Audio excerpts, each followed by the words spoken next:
In this video, you will learn how to create a Wix website from scratch. Before beginning, open a web browser. In the web browser address bar, type in wix.com and press enter.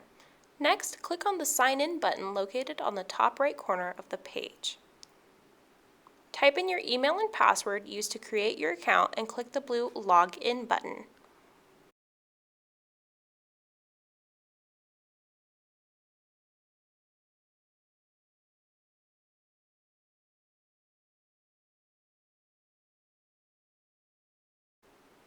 In the top right corner of the page, click the plus button.